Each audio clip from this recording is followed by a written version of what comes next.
السلام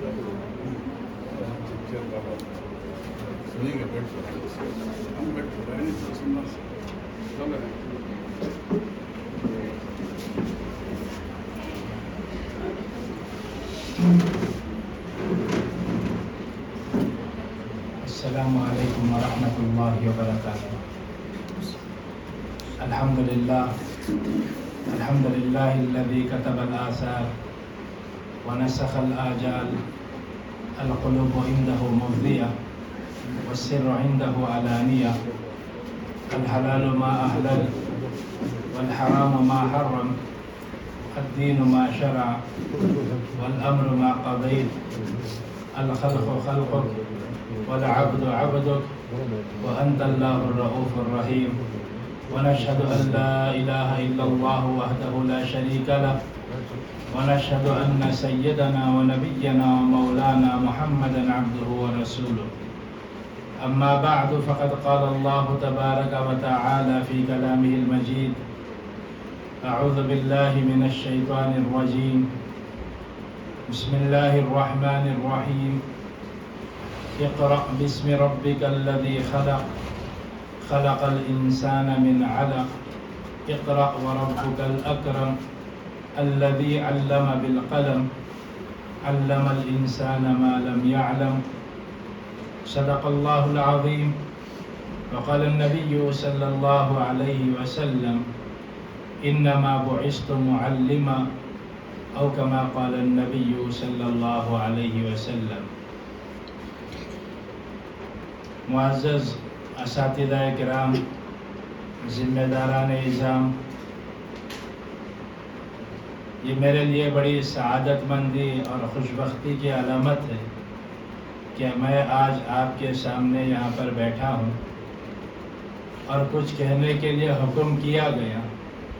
ایک مذاکرہ ہے جو ہم نے اساتذہ سے سنا ہے. مذاکرے کے طور پر کچھ باتیں انشاءاللہ اللہ سے دعا فرمائیں، اللہ پاک مفید باتیں نکلوا دیں. یقیناً یہ اساتذہ کا مجمع جمع ہے اور میرے سامنے اساتذہ موجود ہیں، اور اساتذہ اکرام امت کا بہت بڑا خزانہ ہے اور بہت بڑا سرمایہ ہے. اللہ رب العزت نے اس دنیا میں انسان کو جو بھیجا وہ بغیر علم کے بھیجا. واللہ اخرجکم من بطون امہاتکم لا تعلمون شیئا. اللہ رب العزت نے تمہیں تمہارے ماں کے پیٹوں سے نکالا اور اس وقت تمہیں کچھ معلوم نہیں تھا. تو انسان جب دنیا میں آیا تو اس کو کسی چیز کا علم نہیں تھا، اور پھر اس کے بعد وہ علم کو سیکھنا شروع کیا. تو سب سے پہلے اپنی ماں کے ذریعے سے وہ علم کو سیکھتا ہے، اور پھر اساتذہ کے ذریعے سے وہ علم کو سیکھتا ہے، اور بچپن ہی سے وہ علم کو سیکھنا شروع کر دیتا ہے. اسی وجہ سے عربی کا مقولہ ہے: العلم من المہد الی اللحد، کہ علم کی شروعات گہوارے سے ہوتی ہے اور موت تک علم کا سلسلہ چلتا رہتا ہے. اور اللہ رب العزت نے حضرت آدم علیہ السلام کو بنانے کے بعد سب سے پہلے انہیں علم عطا فرمایا، اور بعد میں دنیا کی ساری ضرورتیں اللہ پاک نے بنائی. تو بہرحال انسان کی جو فضیلت ہے وہ علم کی بنیاد پر ہے. انسان جو افضل ہے وہ علم کی بنیاد پر ہے. اور صرف علم ہی اصل ہے ایسا نہیں ہے، بلکہ علم کے ساتھ عمل بھی ضروری ہے. ورنہ ابلیس یہ معلم الملائکہ تھا، کہ ملائکہ کا یہ سردار اور استاذ تھا، اور اتنا زیادہ علم تھا کہ جس کی کوئی حد نہیں. آج بھی یورپ میں مستشرقین کی جماعتیں ہیں، اور مستشرقین کے ایسے افراد ہیں جن کے پاس علم تو بہت زیادہ ہے، لیکن ان کے پاس عمل نہیں اور ایمان نہیں. عربی مدارس کے اندر ڈکشنریاں ہوتی ہیں، ان میں سے ایک ڈکشنری المنجد کے نام سے ہے، بڑی موٹی ضخیم ڈکشنری ہے. اس کو لکھنے والے غیر مسلم ہیں. تو غیر مسلموں نے علمی اعتبار سے اتنا کام کیا ہے جس کی کوئی حد نہیں، اتنا سب کچھ جاننے کے باوجود، لیکن اللہ پاک نے انہیں ایمان کی توفیق عطا نہیں فرمائی. تو اس علم سے کوئی فائدہ نہیں کہ جس علم کے ساتھ عمل نہ ہو۔ تو بہرحال ہمیں علم بھی ضروری ہے اور عمل بھی ضروری ہے، اور خاص طور سے پڑھانے کے زمانے میں ہمارے اندر دو جذبے ہونا چاہیے۔ ایک جذبہ تو یہ ہے کہ شکر کا جذبہ ہو۔ حضرت مفتی شفیع عثمانی صاحب رحمۃ اللہ علیہ فرمایا کرتے تھے کہ پڑھانے کے زمانے میں اساتذہ کے اندر ایک جذبہ تو یہ ہو کہ شکر کا جذبہ ہو، کہ یہ طلبہ جو ہمارے پاس آ رہے ہیں، جو پڑھنے کے لیے آ رہے ہیں، حضرت مولانا منیر صاحب دامت برکاتہم بمبئی کے حضرت فرماتے ہیں کہ یہ طلبہ ہمارے ذریعہ معاش بھی ہیں اور ذریعہ معاد بھی ہیں، یعنی ان کے ذریعے سے ہماری معاش کا بھی مسئلہ حل ہوتا ہے، اور ان کے ذریعے سے اللہ پاک ہمارے آخرت کے مسئلے کو بھی حل فرمائیں گے، کہ آخرت کا مسئلہ بھی ان کے ذریعے سے حل ہوگا اور دنیا کا مسئلہ بھی ان کے لیے ذریعے سے حل ہوگا۔ تو اس کے لیے فرمایا کہ طلبہ یہ بہت بڑی نعمت ہے، اور یہ اساتذہ کے لیے دونوں ذریعے ہیں، ذریعہ معاش بھی ہیں اور ذریعہ معاد بھی ہیں۔ اگر یہ ہمارے سامنے طلبہ نہ ہوتے تو ہم کہاں کے ٹیچر ہوتے، ہم کس کو پڑھاتے، ہم کس کو سمجھاتے؟ یہ ہمارے سامنے طلبہ آئے ہیں، اسٹوڈنٹ آئے ہیں، اس کی بنیاد پر ہم پڑھا رہے ہیں، اور پڑھانے کی وجہ سے ہمارا ذریعہ معاش بھی پورا ہو رہا ہے۔ اگر ہم نے ان کو صحیح معنوں میں تعلیم دی اور اس تعلیم کے ساتھ ساتھ ان کی صحیح معنوں میں تربیت کی، تو اس تربیت کے نتیجے میں اللہ رب العزت ہماری آخرت بھی سنواریں گے۔ اللہ کے نبی صلی اللہ علیہ وسلم کی حدیث ہے، اذا مات الانسان انقطع عنہ عملہ الا من ثلاث، جب آدمی کا انتقال ہو جاتا ہے تو اس کے اعمال کا سلسلہ بند ہو جاتا ہے، مگر 3 اعمال ایسے ہیں کہ مرنے کے بعد بھی اس کو برابر ثواب پہنچتا رہتا ہے۔ سب سے پہلے فرمایا صدقۃ جاریہ، کہ صدقہ جاریہ، کسی نے جو ہے کنواں کھود دیا، کسی نے مسجد بنا دی، کسی نے مدرسہ بنا دیا، کسی نے کوئی اور خیر کا کام کر دیا، جب تک وہ چلتا رہے گا اس کو برابر ثواب پہنچتا رہے گا۔ دوسرا فرمایا کہ او علم ينتفع به، کہ ایسا علم جس کے ذریعے سے لوگوں کو نفع ہو، کہ ہم نے ہمارے بچوں کو اچھی محنت کر کے اس کو اچھا انسان بنا دیا، اس کو دیندار بنا دیا، اس کی ہم نے اچھی تربیت کر دی، اور اس کی تربیت کا بہترین ہم نے انتظام کر دیا۔ فرمایا کہ جب تک وہ نیک اعمال کرتا رہے گا، ہماری تربیت کے نتیجے میں اللہ پاک ہمیں اس کو ثواب عطا فرماتے رہیں گے۔ اور اسی طرح فرمایا ولد صالح یدعو لہ، کہ نیک اولاد جو اپنے والدین کے لیے دعا کرے۔ تو یہ 3 چیزیں ایسی ہیں کہ آدمی کے انتقال کے بعد بھی اس کا ثواب برابر پہنچتا رہتا ہے۔ تو بہرحال ہمیں بڑی ذمہ داری اللہ پاک نے عطا فرمائی ہے، تو اس کے لیے سب سے پہلا جذبہ ہمارے دلوں کے اندر یہ ہونا چاہیے کہ شکر کا جذبہ ہو۔ اے اللہ تیرا کرم ہے، تیرا احسان ہے کہ تو نے ہمیں طلباء کو پڑھانے کی خدمت کے لیے ہمارا انتخاب فرمایا، تیرا شکر ہے، تیرا احسان ہے۔ کہ سب سے پہلا جذبہ ہمارے اندر شکر کا ہو، اور اللہ کے سامنے شکر ادا کرتے رہیں کہ اللہ کتنے لوگ ایسے ہیں جو ہم سے زیادہ علم والے ہیں، ہم سے زیادہ صلاحیت والے ہیں، اور ہم سے زیادہ نالج ان کو موجود ہے، لیکن اس کے باوجود وہ پڑھانے کی انہیں توفیق نہیں ملی۔ تو پہلا جذبہ تو ہمارے اندر شکر کا ہو، اور اللہ رب العزت فرماتے ہیں وَقَلِيلٌ مِّنْ عِبَادِيَ الشَّكُورُ، میرے بہت تھوڑے بندے ایسے ہیں جو میرا شکر ادا کرتے ہیں۔ تو اس کے لیے فرمایا کہ ہمیں ہمیشہ یہ کہتے رہنا چاہیے اللہم لک الحمد کلہ ولک الشکر کلہ، اے اللہ تمام تعریفیں بھی آپ ہی کے لیے ہیں اور پورا شکر بھی آپ ہی کے لیے ہے۔ تو ایک جذبہ تو ہمارے اندر یہ ہو کہ شکر کا جذبہ ہو، اور دوسرا جذبہ ہمارے اندر یہ ہو کہ ہمارے اندر استغفار کا جذبہ ہو، کہ اللہ پاک نے ہمیں پڑھانے کی عظیم خدمت عطا فرمائی، اور سب سے پہلے جو معلم ہیں وہ اللہ رب العزت خود سب سے پہلے معلم ہیں، اور دوسرے نمبر کے معلم اللہ کے نبی صلی اللہ علیہ وسلم خود معلم ہیں۔ خود فرمایا انما بعثت معلما، مجھے معلم اور ٹیچر بنا کر بھیجا گیا ہے۔ اللہ کے نبی صلی اللہ علیہ وسلم مسجد میں تشریف لائے، آپ نے دیکھا کہ مختلف حلقے وہاں لگے ہوئے ہیں، اور مختلف حلقے لگے ہوئے ہیں۔ ایک حلقے کے پاس گئے، وہاں پر صحابہ سیکھنا سکھانا کر رہے تھے۔ اللہ کے نبی صلی اللہ علیہ وسلم نے فرمایا انما بعثت معلما، مجھے یقیناً معلم اور ٹیچر بنا کر مجھے بھیجا گیا ہے۔ اور نبوت کے جو اہم مقاصد ہیں جس کو اللہ رب العزت نے 4 مقصد بیان فرمائے. لقد من اللہ علی المؤمنین اذ بعث فیہم رسولا من انفسہم یتلو علیہم آیاتہ ویزکیہم ویعلمکم الکتاب والحکمہ. اللہ رب العزت نے انسانوں پر احسان کیا کہ انہی میں سے ایک رسول کو بھیجا، اور ان کا کام کیا ہے؟ قرآن پاک کی آیتوں کو پڑھ کر تلاوت کرنا، اور انہیں دینی تعلیم کو سکھانا، اور انہیں اچھے اخلاق عطا کرنا، حکمت کی باتیں بیان کرنا، اور ان کا تزکیہ کرنا. 4 چیزوں کا ذکر فرمایا، ان میں سے 3 چیزوں کا تعلق علم سے ہے اور ایک چیز کا تعلق وہ عمل سے ہے.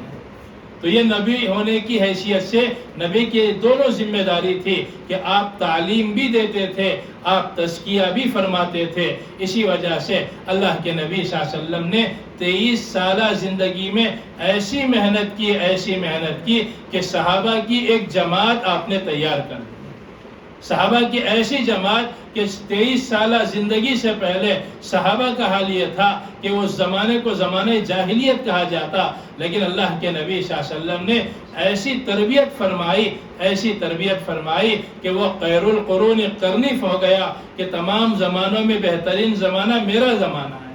اور اللہ کے نبی نے یہاں تک فرمایا اصحابی مثل النجوم کہ میرے صحابہ ستاروں کے مانند ہے، ان میں سے جس کی بھی اقتداء کر لو گے کامیاب ہو جاؤ گے. اگر اللہ کے نبی صلی اللہ علیہ وسلم کی سیرت کو بحیثیت معلم کے اگر آپ دیکھیں، بحیثیت معلم کے اگر آپ پڑھیں گے تو آپ کو معلوم ہوگا اللہ کے نبی صلی اللہ علیہ وسلم ایک معلم ہونے کی حیثیت سے آپ نے صحابہ کے ساتھ کیسی شفقت کا معاملہ کیا اور کیسی تربیت کا معاملہ کیا. یہ صرف ایسا نہیں تھا کہ اللہ کے نبی صلی اللہ علیہ وسلم نے علم سکھا دیا اور پھر ان کو بھیج دیا، ایسا معاملہ نہیں تھا. آپ صحابہ کو علم بھی سکھاتے، عمل بھی سکھاتے اور عمل کی نگرانی بھی کرتے. تو یہ دونوں ذمہ داریاں ہمارے اندر ہیں کہ ہمیں بچوں کو علم بھی سکھانا ہے اور عمل بھی سکھانا ہے تاکہ ہمارے بچوں کے اندر علم بھی ہو اور عمل بھی ہو. ایک مرتبہ اللہ کے نبی صلی اللہ علیہ وسلم کھانے کے لیے بیٹھے ہوئے تھے. حضرت اکراش رضی اللہ عنہ ایک چھوٹے سے بچے تھے، اللہ کے نبی صلی اللہ علیہ وسلم کے ساتھ کھانے کے لیے بیٹھے. آپ نے جیسے ہی کھانا شروع ہوا آپ نے اپنے بائیں ہاتھ کو آگے بڑھایا اور بڑھا کر کھانا شروع کیا. اللہ کے نبی صلی اللہ علیہ وسلم نے اپنے بائیں ہاتھ سے ان کے ہاتھ کو پکڑ کر لیا اور فرمایا یا غلام سم اللہ وکل بیمینک وکل مما یلیک. اے بیٹے اللہ کا نام لو اور اپنے داہنے ہاتھ سے کھاؤ اور وہ اپنے سامنے سے کھاؤ. یہ اللہ کے نبی صلی اللہ علیہ وسلم نے تربیت فرمائی. اس لیے کہ کھانا جو وہ کھا رہے تھے وہ کبھی درمیان سے کھا رہے تھے، کبھی اپنے سامنے سے کھا رہے تھے، کبھی دائیں سے کھا رہے تھے. اللہ کے نبی صلی اللہ علیہ وسلم نے ان کی تربیت فرمائی اور یہ فرمایا کہ بیٹا کھانے کا طریقہ یہ نہیں بلکہ کھانے کا طریقہ یہ ہے کہ جب بھی تم کھانا شروع کرو تو اللہ کے نام سے شروع کرو. تو اللہ کے نبی صلی اللہ علیہ وسلم نے تربیت فرمائی. اور مختلف لوگوں کے اندر مختلف صلاحیتیں ہوتی ہیں. اللہ کے نبی صلی اللہ علیہ وسلم بحیثیت معلم کے آپ جانتے تھے کہ کس کے اندر کیا صلاحیت ہے، ان کو اسی صلاحیت میں اللہ کے نبی نے آگے بڑھایا. حضرت خالد بن ولید رضی اللہ عنہ یہ میدان کے آدمی تھے. اللہ کے نبی صلی اللہ علیہ وسلم کے پاس جب آئے تو آپ نے آپ کی صلاحیت کو سامنے رکھتے ہوئے آپ کو میدان میں اتارا اور آپ کو میدان کے فن میں اتنے آگے بڑھایا کہ آپ کو سیف اللہ کا خطاب اللہ کے نبی نے عطا فرمایا. حضرت ابو ہریرہ رضی اللہ عنہ یہ میدان کے آدمی نہیں تھے، یہ پڑھنے پڑھانے کے آدمی تھے. اللہ کے نبی صلی اللہ علیہ وسلم نے ان کی تربیت اسی انداز سے فرمائی. اور آج سب سے زیادہ حدیثیں جو روایت کرنے والے صحابی ہیں وہ حضرت ابو ہریرہ رضی اللہ عنہ. حضرت حسان ابن ثابت رضی اللہ عنہ یہ صحابی ہیں اور ان کے اندر ہمت کم تھی اور آپ کے اندر ہمت کی کمی تھی، لیکن اس کے باوجود آپ بڑے اچھے اشعار کہنے والے تھے، آپ بڑے شاعر تھے. اللہ کے نبی صلی اللہ علیہ وسلم نے ان کی استعداد اور ان کی صلاحیت کے اعتبار سے ان کو آگے بڑھایا اور اسی فن میں ان سے کام لیتے رہے. تو ایک استاد ہونے کی حیثیت سے ہماری توجہ اس بات کی طرف ہونی چاہیے کہ جو بچے ہمارے پاس ہیں ان بچوں کی استعداد کیسی ہے، ان بچوں کی صلاحیت کیسی ہے. مختلف قسم کی صلاحیتیں بچوں کے اندر ہوتی ہیں. کسی کے اندر ہمت بولنے کی طاقت ہوتی ہے تو اس کو اسی فن میں آگے بڑھانا ہے، کسی کے اندر تحقیق کا مادہ ہوتا ہے تو اس کو اسی فن میں آگے بڑھانا ہے۔ تو بہرحال جس کے لیے اندر جو صلاحیتیں ہوتی ہیں ان صلاحیتوں کے اعتبار سے ہمیں ان طلباء کو اسی کی طرف رہبری کرنی ہے۔ ایک بات تو یہ ہے، اور دوسری بات یہ ہے کہ استاد کا تعلق طلباء سے یہ مشفقانہ ہو، مربیانہ ہو، اس لیے کہ یہ صرف طالب علم نہیں ہے، وقتی طور پر یہ ہمارے طالب علم ہے، ہم نے ان کو پڑھا دیا اور پھر ہم اس کو بھیج کر چلے گئے، پھر اس کے بعد ہمارا کوئی تعلق نہیں، ایسی بات نہیں ہے، بلکہ یہ ہمارے طلباء ہیں۔ اگر ہم نے ان کی ذہن سازی کی اور صحیح معنوں میں ذہن سازی کی اور جو کچھ پڑھایا ہم نے اس کو دین کی طرف ہم نے پھیرا، کہ جو کچھ ہم پڑھا رہے ہیں وہ صرف دنیا کی حد تک نہ ہو بلکہ اس کا تعلق خالق حقیقی سے جوڑ دیں۔ حضرت ابو الحسن علی میاں ندوی رحمۃ اللہ علیہ بڑے عالم دین ہے، اللہ پاک نے آپ سے بہت کام لیا۔ ایک مرتبہ 1980 میں آپ کا سفر پاکستان میں ہوا، کراچی میں آپ کا ایک پروگرام تھا جہاں پر اسکول کے سارے ٹیچرز جمع تھے اور ایسے ٹیچرز تھے جو ماشاءاللہ دیندار بھی تھے اور اپنے اعتبار سے اسکولوں کے بچوں پر محنت کر رہے تھے۔ حضرت علی میاں ندوی رحمۃ اللہ علیہ نے ان کے سامنے جو تقریر کی اس میں ایک بات یہ فرمائی کہ دیکھو سب سے پہلی وحی جو اللہ کے نبی صلی اللہ علیہ وسلم کے پاس آئی ہے وہ اقرا کی وحی ہے، کہ پڑھیے اقرا کی وحی۔ اور یہ کب آئی ہے؟ حضرت عیسیٰ علیہ السلام کی وفات کے تقریباً 650 سال کے بعد آئی ہے، اور حضرت جبرائیل علیہ السلام 650 سال کے بعد آپ دنیا میں تشریف لا رہے ہیں اور وحی کو لے کر آ رہے ہیں، تو سب سے پہلا حکم جو عطا فرمایا وہ پڑھنے کا فرمایا۔ لیکن یہ پڑھنا صرف پڑھنے کی حد تک نہ ہو بلکہ آگے فرمایا اقرأ بسم ربک الذی خلق، کہ پڑھیے اپنے خالق کے رب کے نام سے پڑھیے۔ تو ہماری جو تعلیم ہو اس تعلیم کا منتہا ہم جو ہے اس کو خالق کے ساتھ جوڑیں، کہ ہماری تعلیم چاہے سائنس ہو، چاہے میتھس ہو، چاہے سوشل ہو، جو کچھ ہم پڑھائیں تو اس کو آخر میں خالق کے ساتھ جب جوڑ دیں گے تو اس تعلیم کی اہمیت بڑھ جائے گی۔ اور اسی تعلیم کے لیے اللہ پاک نے اقرا کا ذکر فرمایا۔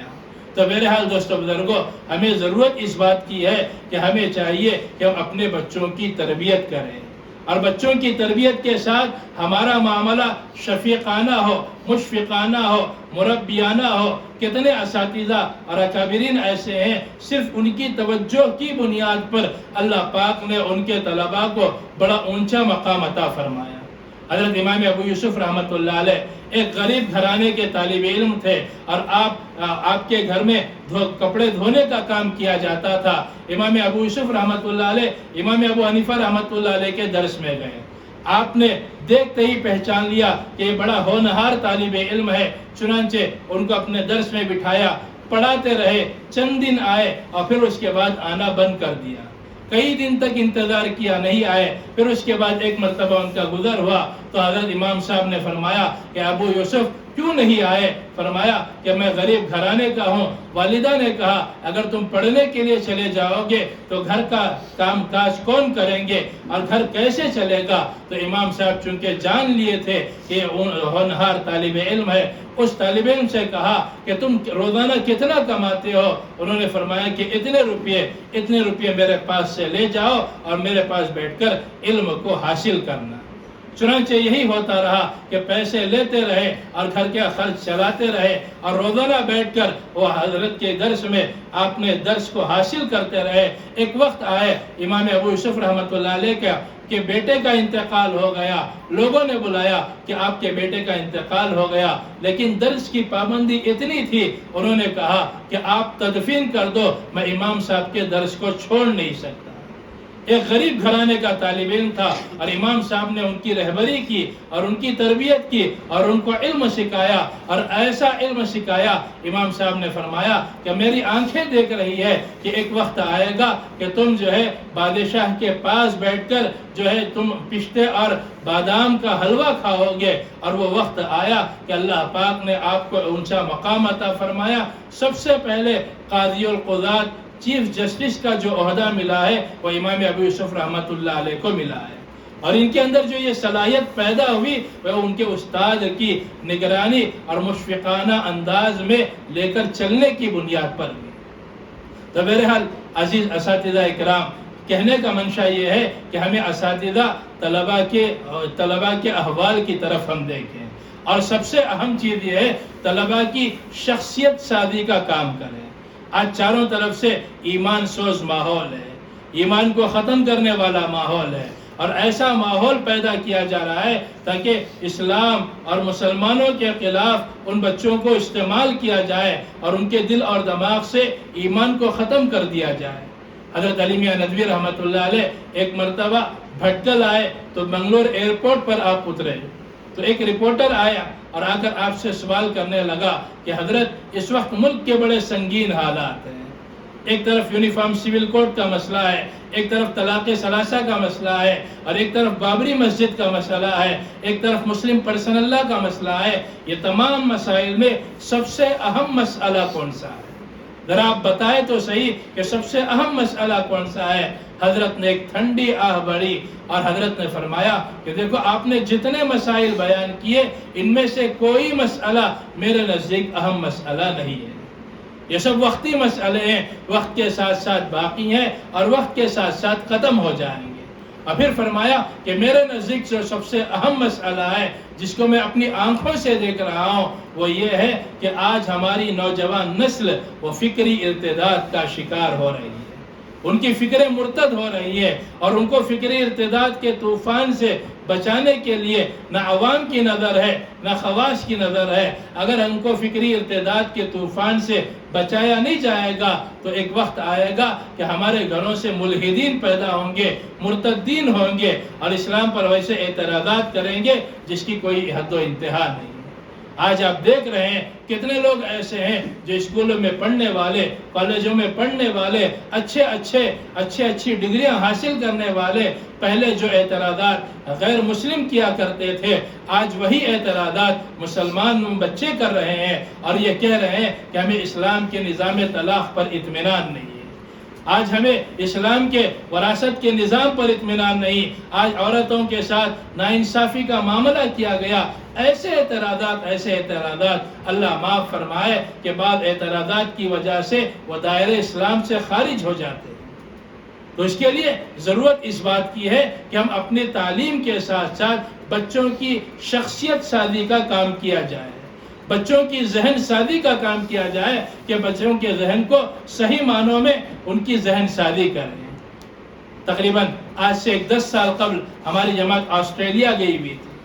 آسٹریلیا میں ماشاءاللہ ہم نے دیکھا کہ وہاں پر اسلامک سکولز ماشاءاللہ بڑے اچھے انداز سے کام کر رہے ہیں، اور ان کا نتیجہ اتنا اچھا ہے جیسے ہمارے یہاں مدارس کام کرتے ہیں اور اسلامک سکول کام کرتے ہیں، اس انداز سے بڑے بہترین انداز سے وہاں اسلامک سکول وہاں کام کر رہے ہیں۔ وہاں ایک جماعت ساؤتھ افریقہ کی آئی اور وہاں اس میں ایک عالم دین تھے، میری ان سے بات چیت ہوتی رہی، میں نے ان سے بات چیت کی تو بات چیت کے دوران انہوں نے کہا کہ دیکھو ہمارے یہاں ساؤتھ افریقہ میں مکتب کا نظام اتنا مضبوط ہے کہ اگر کوئی طالب علم ہمارے مکتب کے نظام کے تحت میں پڑھ لے تو پھر وہ پوری دنیا میں کہیں پر بھی چلا جائے اور باطل فتنے کا شکار نہیں ہوگا۔ ہمارے یہاں پڑھانے کی ترتیب ایسی ہے کہ پوری دنیا کے اندر کہیں پر بھی چلا جائے تو وہ باطل فتنے کا شکار نہیں ہوگا۔ ہم نے کہا کہ یہ تو آپ نے بڑی عجیب بات کہی، آپ کے پڑھانے کا طریقہ کیا ہے اور کس انداز سے آپ پڑھاتے ہیں؟ تو انہوں نے مثال دے کر سمجھایا، دیکھو عام طور پر مکاتب میں یہ ہوتا ہے کہ کوئی بچہ مثال کے طور پر 40 حدیثیں یاد کرتا ہے تو وہ 40 حدیثیں یاد کرتا ہے اور کھڑے ہو کر سنا دیتا ہے۔ اب بچہ بھی خوش ہو گیا، والدین بھی خوش ہو گئے، بچے کو انعام بھی مل گیا، ذمہ دار بھی خوش ہو گئے کہ ہمارے بچے نے 40 حدیثیں سنا دی، لیکن بچے کی زندگی میں ان احادیث پر عمل نہیں ہے۔ مثال کے طور پر پہلی حدیث ہے الصدق ینجی، سچائی نجات دینے والی ہے، بچہ زبان سے یہ کہہ رہا ہے، عربی بھی بول رہا ہے، ترجمہ بھی کر رہا ہے، لیکن بچے کی پریکٹیکل زندگی میں سچائی نہیں، بات بات پر وہ جھوٹ بول دیتا ہے۔ اور پھر انہوں نے کہا کہ ہماری ترتیب یہ ہے کہ اس چھوٹی سی حدیث کو ہم 15 دن پڑھاتے ہیں، پہلے دن اس حدیث کو یاد دلاتے ہیں، اس کا ترجمہ بھی یاد ہو جاتا ہے، پہلے دن ہی یاد ہو جاتا ہے، اور بقیہ جو 14 دن ہے، یہ 14 دن اس سچائی کے مفہوم کو دل اور دماغ میں ایسے اتارتے ہیں، ایسی ذہن سازی کرتے ہیں کہ بچہ یہ سمجھتا ہے کہ سچائی میں ہی کامیابی ہے اور جھوٹ کے اندر نقصان ہے، اور وہ بڑا ہو کر بچہ اگر وہ حدیث کے الفاظ بھول جائے تو بھول جائے، لیکن اس کی زبان سے کبھی جھوٹ نہیں نکلتا۔ تو اس انداز سے ایک ایک بچے کی تربیت کی جائے تو وہ بچہ صحیح معنوں میں انسان ہوگا اور صحیح معنوں کے اندر وہ قوم کا خادم بنے گا۔ تو میرے حال ہمیں بچوں کو اس انداز سے محنت کرنی ہے کہ یہ ہمارے لیے ایک بہت بڑا سرمایہ اللہ پاک نے طلبہ کی شکل میں ہمیں عطا فرمایا، اور اس وقت جو حالات ہیں وہ خاص طور سے اسلام مخالف حالات ہیں، اسلام کے خلاف پروپیگنڈے کیے جا رہے ہیں، اور اسلام کے خلاف اعتراضات لوگوں کے دلوں کے اندر اور خاص طور سے بچوں کے اندر اعتراضات کو پیدا کیے جا رہے ہیں تاکہ ان کے دل اور دماغ سے ایمان نکل جائے اور ایمان کے سلسلے میں شکوک اور شبہات پیدا ہو جائیں۔ اگر کسی مسلمان کے اندر کسی ایک آیت کے سلسلے میں بھی شک پیدا ہو جائے اور وہ اس پر یقین نہ ہو تو ایسی صورت میں دائرہ اسلام سے خارج ہو جاتا ہے۔ تو آج ضرورت اس بات کی ہے کہ ہم اپنے بچوں کو پڑھانے کے ساتھ ساتھ ان کی صحیح معنوں میں تربیت کی جائے۔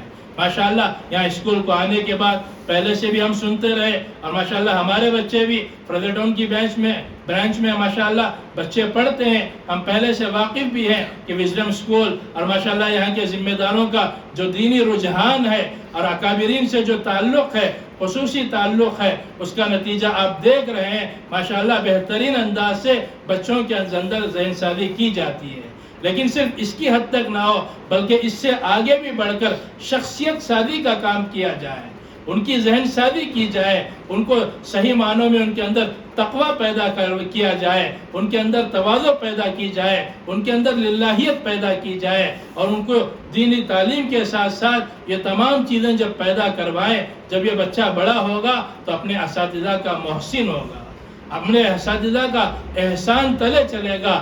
اگر وہ ڈاکٹر بنے گا تو صحیح معنوں میں ڈاکٹر ہوگا، اگر وہ لائر بنے گا تو صحیح اچھا لائر بنے گا، اور لوگوں کو دھوکہ نہیں دے گا۔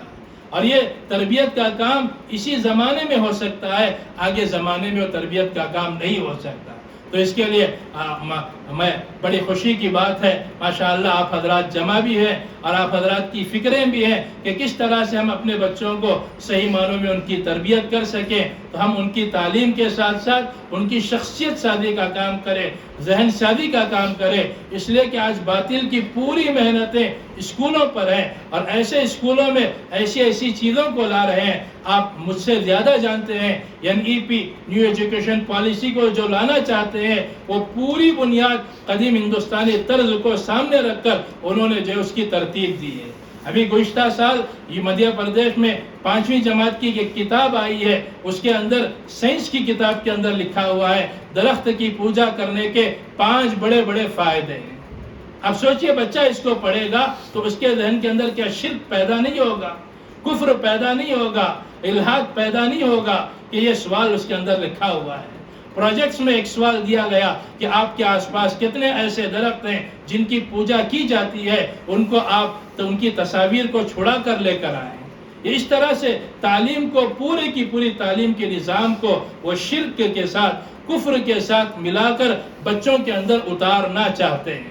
تو ایسے وقت میں اس طرح کے اسکولز کی بھی ضرورت ہے جہاں پر اسلامی تعلیم کے ساتھ اسلامی ماحول کے ساتھ بچوں کو صحیح معنوں میں تعلیم دی جا سکے۔ آج اللہ معاف فرمائے کتنے اسکول ایسے ہیں جہاں پر جو ہے کفریہ کلمات کو کہا جاتا ہے۔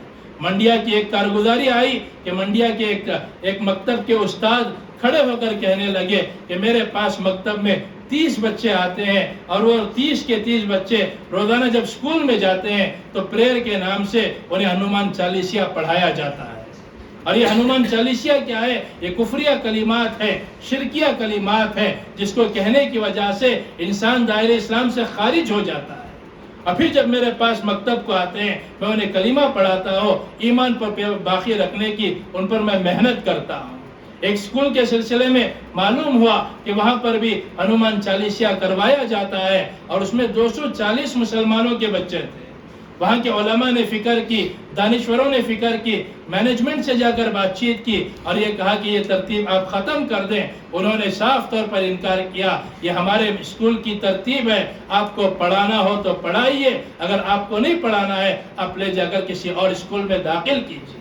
تو اس کے لیے آج کے زمانے میں ہمارے اکابرین یہ کہتے ہیں کہ آج مدرسوں کی زیادہ ضرورت نہیں ہے، بڑے بڑے دارالعلوم کی ضرورت نہیں ہے۔ الحمدللہ جتنے مدرسے ہیں وہ امت کے بچوں کے لیے کافی ہیں، جتنے دارالعلوم ہیں وہ امت کے بچوں کے لیے کافی ہیں، لیکن آج ضرورت وہ اسلامک اسکول کی ہے اور مسلمانوں کی اسکول کی ہے، جہاں پر بچوں کو اچھے ماحول میں رہ کر ان کو پڑھایا جائے، ان کی شخصیت سازی کا کام کیا جائے۔ اور یہی چیزیں اللہ رب العزت نے حضرت علی میاں ندوی رحمۃ اللہ علیہ کو آج سے کئی سال پہلے جب آپ عرب کو جاتے تھے اور عرب کے لوگ آپ کی بات مانتے تھے، عرب کے علماء سے حضرت علی میاں ندوی رحمۃ اللہ علیہ نے فرمایا تھا کہ دیکھو آپ کو مدرسوں کو زیادہ بڑھانے کی ضرورت نہیں، آپ اپنے ملک کے اندر یونیورسٹیاں قائم کیجئے، کالج قائم کیجئے، دینی ماحول کے اندر بڑی بڑی یونیورسٹیاں ہو، کالجز ہو، ان کو قائم کرنے کی آپ فکر کریں۔